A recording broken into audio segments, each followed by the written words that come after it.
Pues ese fotón que encarna a Carlos se dirige al lugar que simboliza el papel que juega nuestro país en la energía solar. Precisamente el año en el que se estrenó Barry Lyndon, el 75, dos científicos crearon la primera célula solar española. Poca gente sabe que el primer instituto de energía solar de Europa, posiblemente el segundo del mundo, lo creó aquí el ingeniero malagueño Antonio Luque. También son muy pocas las veces que acepta dejar el trabajo para sentarse en un estudio de radio. Así que, profesor Luque, muchas gracias por la excepción que ha hecho con nosotros. Buenos días. Estoy muy honrado. Y además enhorabuena por la medalla de oro que le han dado esta misma semana, creo, ¿no? Ayer, sí. ¿Ayer por qué? ¿Por qué Bueno, fue? no era de oro, era de bronce. Bueno, Era, está mal era, tampoco. era la medalla de honor de la Universidad Politécnica de Madrid. ¿Por haber descubierto algo en particular o por...? No, por una vida, por mi actividad en la universidad. Soy ya jubilado y pues digamos, para premiar mi actividad en la universidad. Pero me decía antes que también viaja mucho a San Petersburgo para... Sí, también porque tengo un proyecto con en San Petersburgo y entonces voy con voy 5, 6 o 7 veces al año. Bueno, debería usted sentirse muy cómodo en este ambiente, porque lo que le gustaba cuando era un estudiante en Málaga, nos han dicho, eran los buques, pero fue la radio la que le ha traído hasta aquí, ¿no? Efectivamente, conocía a lo que se llamaban radiopitas, radioaficionados, y me pareció aquello tan fantástico, esto de poder comunicarse con gente en países lejanos, que bueno, me aficioné a ello, me pareció una técnica muy bonita y por eso me puse a estudiar ingeniero de telecomunicación cuando terminé mi bachillerato un año después o algo por el estilo. ¿Su vinculación con la radio ha seguido durante el tiempo? No. Luego cuando llegué quiero decir, en realidad soy un ingeniero de telecomunicación que sabe muy poco de telecomunicación, porque ya me dediqué a estudiar los fotones, a hacer un láser, que fue mi tesis doctoral, y luego la energía solar y cosas por el estilo. Entonces, aunque la fotónica tiene mucho que ver con las comunicaciones, pero yo he dedicado la mayor parte de mi carrera científica a su aspecto energético. Su trabajo en la universidad acaba concretándose en la fabricación, usted lo mencionaba, del primer láser español. Hoy está en un museo, creo, además, ¿no? Sí, bueno, está en el museo allí de la escuela, un museo que tenemos en la escuela con cosas antiguas, entre otras este láser, este primer láser que se hizo en España. Luego inventa una célula fotoeléctrica que se vende en todo el mundo y ahora pues sigue a la cabeza de la investigación, colabora con Japón, creo, ¿no? Sí, acabo de terminar, todavía estamos terminando el informe final de un proyecto europeo que he dirigido yo, la parte europea, que era europeo-japonés, con 6 centros europeos y 7 centros japoneses. ¿Cómo es, por cierto, eso de colaborar con una cultura tan diferente como la japonesa? Es curioso, es curioso. Yo he estado en Japón hace mucho tiempo y, bueno, yo creo que los conozco bien. Y son muy distintos, o sea, son muy respetuosos, siguen las formas de una manera extremada con respecto a Occidente y con respecto a España, por supuesto. Individualmente no son extremadamente creativos, son mayormente creativos de forma colectiva. Es su disciplina la que les hace muy creativos. Y en esto, quiero decir, hay gradaciones. Por ejemplo, los alemanes son también creativos por su disciplina, más que por los individuos, mientras que los latinos, los españoles, tendremos... Sale uno y eso es. Y va tirando, ¿no? Y va tirando.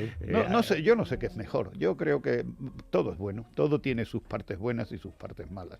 Hace años se impulsó a los españoles, y aquí ya entramos en su ámbito de investigación, digamos, se impulsó a los españoles a instalar energía solar, ¿no? Incluso se podía vender a las eléctricas el sobrante, cuando alguno podía poner sus propias placas, ¿no? Sí. Pero hoy todo esto parece venirse abajo. ¿Qué ha pasado?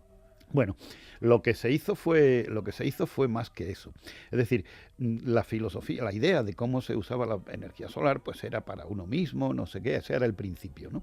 Entonces, con un procedimiento que en realidad se inventó en Alemania, que es el dar un subsidio, lo que llaman en inglés feed-in tariff, o sea, unas tarifas subsidiadas, que quería decir, en el caso español se puso en marcha una tarifa que consistía en pagar como 40 céntimos, llegó a ser 45 céntimos de euro por kilovatio hora, cuando nosotros pagamos alrededor de 18 céntimos de euro por kilovatio hora a la electricidad normal. Pues el Estado puso unos decretos que hacían que la gente pudiera vender la electricidad a ese precio. Y lo que hizo la gente no es vender el sobrante, lo que hizo la gente es producir para venderlo, porque era un buen negocio.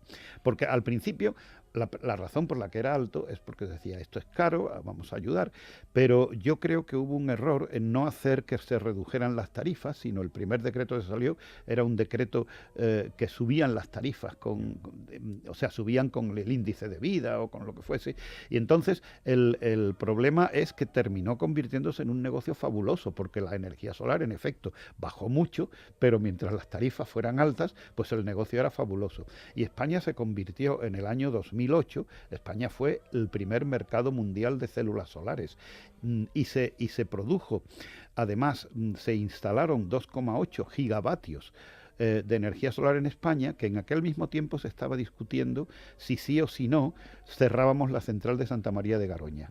Y entonces aquella electricidad que se instaló en España en un año de fotovoltaica, resultó que producía la misma electricidad que la central que querían cerrar en Santa María de Garoña.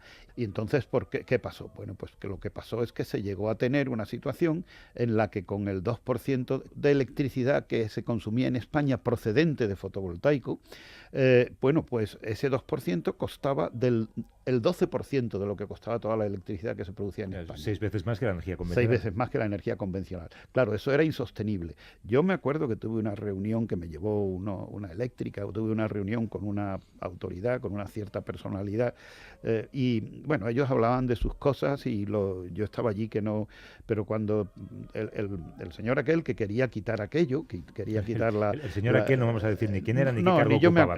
Ni yo ni me acuerdo, pero aquel señor, pues yo le intentaba convencer, oiga, pero lo que tienen que hacer es bajar la tarifa, el subsidio de la tarifa, pero se puede hacer la electricidad mucho más barato, o sea, la electricidad fotovoltaica no cuesta tanto como 6 veces más, ahora ya cuesta a lo mejor 1,5 veces más, pero lo que pasa es que ustedes no han bajado la tarifa, y además la razón por la que ustedes pusieron este subsidio, quiero suponer, es para permitir que creciera el negocio y permitir que bajara el coste de la electricidad fotovoltaica, como de hecho hizo, pero el precio no se bajaba porque estaba fijado en el boletín oficial, y entonces pues claro que aquello era ruinoso, aquello no se podía mantener, y entonces se cerró. Y en el momento actual pues no hay ninguna clase de protección o de ayuda hacia la electricidad fotovoltaica, con lo cual en España no se está instalando prácticamente nada hoy día ya.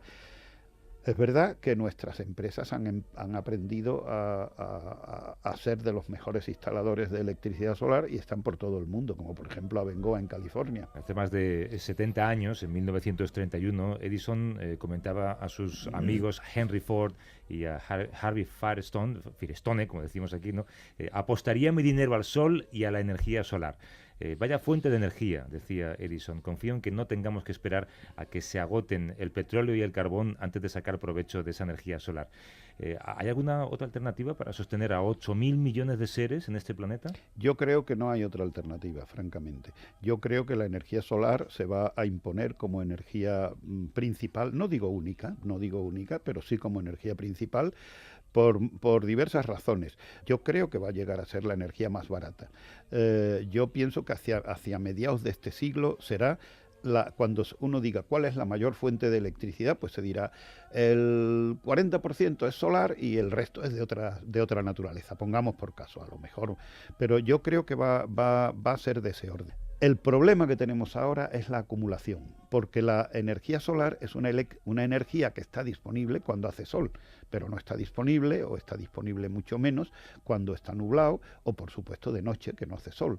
Entonces, el siguiente paso es la acumulación. Y nosotros, precisamente, estamos ahora mismo en mi instituto, estamos intentando, todavía no tenemos financiación, pero tenemos buenas ideas, creo que tenemos buenas ideas. ¿Dónde habré oído yo eso? Creo que tenemos buenas ideas en métodos de acumulación, y le voy a decir el sistema. El sistema es fundir silicio. El silicio es... A ver si me va a estar desvelando un secreto profesional, pues, y no voy a saber manejarlo. Pues sí. Creo que voy a desvelar un secreto, pero el secreto es fundir silicio. el silicio tiene un calor latente, o sea, cuando se funde el silicio guarda una cantidad de energía enorme. Hay que fundirlo a muy alta temperatura porque el silicio funde a 1400 grados y luego con fotovoltaico se puede recuperar esa energía porque se pone incandescente. ¿Y quién tendría que pagar esa investigación? Porque se me ocurre a alguien. Bueno, pues yo creo que esto desde... Un ministerio en concreto, ¿no? Bueno, nosotros hemos pedido a la Comisión Europea, que no nos lo han dado, hemos pedido a varias empresas españolas que tampoco nos lo han dado, estamos buscando financiación para este tema, pero esto es la vida. Es verdad que en Estados Unidos puede ser más fácil que en España, pero tampoco en España es tan difícil y esta es la vida, o sea, nada sale a la primera, todo hay que perseguirlo. Bueno, pues a ver si a través de un crowdfunding, no sé, ahora ya me siento en la obligación de hacer algo. Nada, pues haga publicidad. Venga, que Pues tenemos, hacemos publicidad. Aquí viene Carlos de su viaje virtual al sol. Carlos. ¿Has ido del sol al instituto? ¿Qué te has traído del instituto? Pues mira, una foto para que la vean los oyentes en la web. Es la terraza del instituto con una treintena de placas solares, tubos para gases, experimentos. Luego he dado un vistazo rápido al despacho del profesor Luque. Libros, una mesa en L con un ordenador y en particular una de las paredes totalmente tapizada con una vida llena de diplomas. El último que he visto es de hace 6 años, un premio alemán, el premio Einstein que concede Alemania, sin contar la medalla que le han dado esta misma semana. ¿Y alguna cosa más personal, aunque está aquí delante, te pueda escuchar? Bueno, una muy personal, porque he descubierto que el profesor Luque y yo compartimos admiración por el escritor de novelas históricas de tema romano, Santiago Posteguillo. Pero él ha ido mucho más lejos, porque guarda el manuscrito de una novela histórica que no ha publicado, que transcurre en el siglo XVI y además usando castellano de la época. ¿La conserva en un bueno, baúl o...? Bueno, la escribí y cuando me hicieron un homenaje cuando me jubilé, porque yo soy emérito, que quiere decir que estoy jubilado solo parcialmente, ¿no? Y entonces, pero cuando me jubilé, pues me hicieron un homenaje a mis compañeros del instituto, que yo no me sospeché, o sea, fue una cosa muy así, porque me dijeron, ven aquí, no sé cuánto, y me ofrecieron ser presidente del instituto, no ejecutivo, y me propusieron al rector, que más adelante me hizo, y yo dije, bueno, lo acepto con mucho gusto, y ahora os invito a una cerveza. Y entonces cuando les dije eso, el consejo del instituto estaba allí, dice, no, si ya esto lo tenemos organizado, y lo que tenían era un fiestón enorme en otro sitio y yo ni me enteré, pero mi mujer sí se lo habían dicho y entonces se cuidó de que fuera mejor vestido que de costumbre, aunque iba informal como estoy allí por lo general, ¿no? Y entonces pues total, y entonces una de las cosas, me hicieron algunos regalos, no sé qué, la clásica placa con firmas y tal y cual, y entre una de las cosas que me hicieron es que mi secretaria había impreso esta novela y la había hecho encuadernar en cuero muy bonito. Por lo tanto, la tengo y luego hice 15 ejemplares o así y rápidamente fui a registrarla en la propiedad intelectual porque no la tenía ni registrada ni nada, estaba en mi cajón y dije, esto es peligroso. Le apuntamos entonces en la lista de científicos que han ido pasando por aquí con mucha afición por la historia. A usted le veíamos más en la línea de la ciencia ficción por su trabajo, ¿eh? No. Bueno, quiero decir, no soy un gran fan de la ciencia ficción. Usted sostiene... A mí me gusta la realidad, lo que va a ser verdad. Bueno, por lo menos en el tiempo, un tiempo próximo. Usted sostiene que la red eléctrica española es la más competente del mundo. Supongo que esto debería influir en su coste, que para nosotros es de los más caros de Europa. Es de los más caros de Europa, sí. Bueno, porque la red eléctrica española es de las más competentes del mundo, porque no digo la más, porque eso me parece muy difícil de decir, pero muy competente sí es, porque tenga en cuenta que está generando, yo leo informes americanos, ¿no?, que dicen, y esto, la cantidad de electricidad que podría tener, la cantidad de electricidad intermitente que podría tener una red, podría llegar a ser, y hacen un estudio muy sesudo, dice, podría llegar a ser del 20%. Y entonces uno dice, es que, oiga, mire, déjese de tonterías, es que en España ya es el 20%, porque entre fotovoltaica y eólica tenemos el 20%, y eso lo manejan sin despeinarse y sin hacer ninguna propaganda todos los señores estos de Red Eléctrica Española.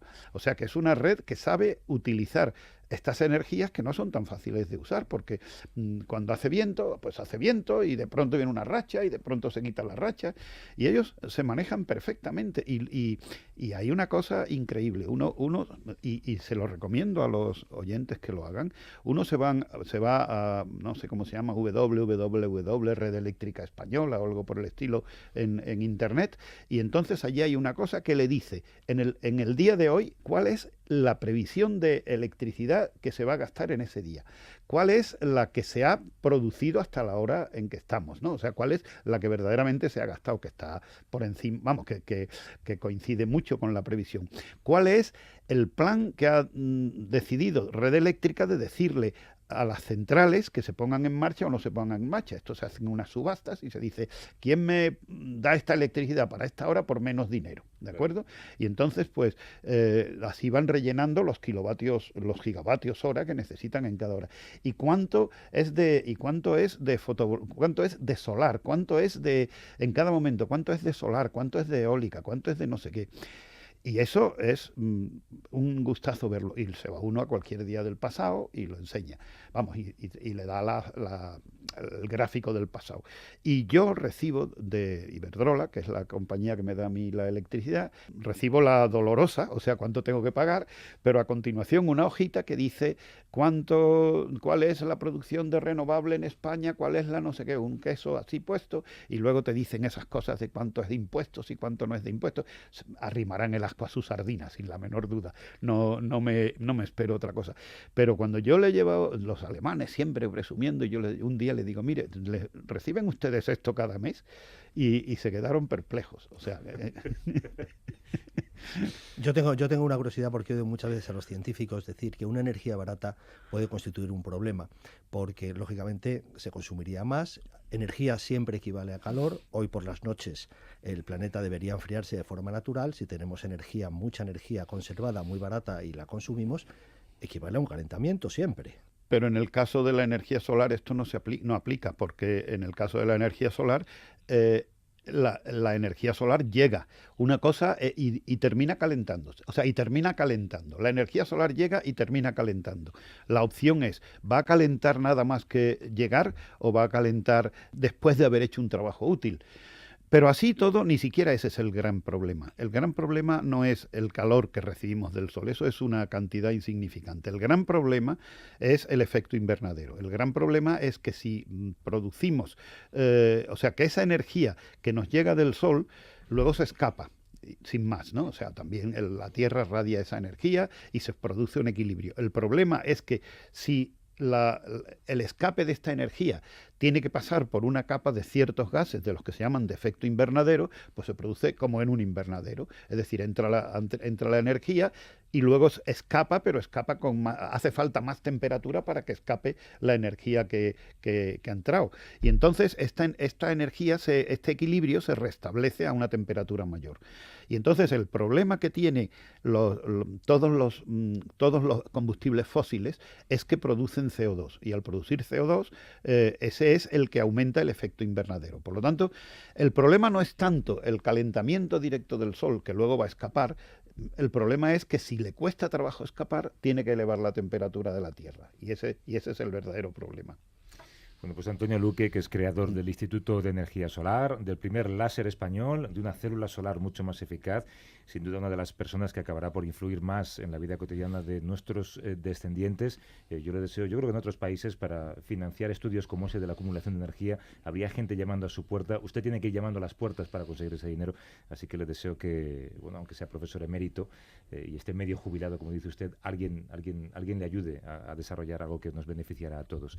Ha sido un... Bueno, tengo que señalar que la persona que se le ocurrió esta idea de acumulación no soy yo, es uno de mis colaboradores en el instituto y es Alejandro Datas. No quiero que se me atribuyan méritos que no son míos. No son los científicos con estas cosas. Bueno, no sé, somos... Antonio Luque, gracias, un abrazo. De nada.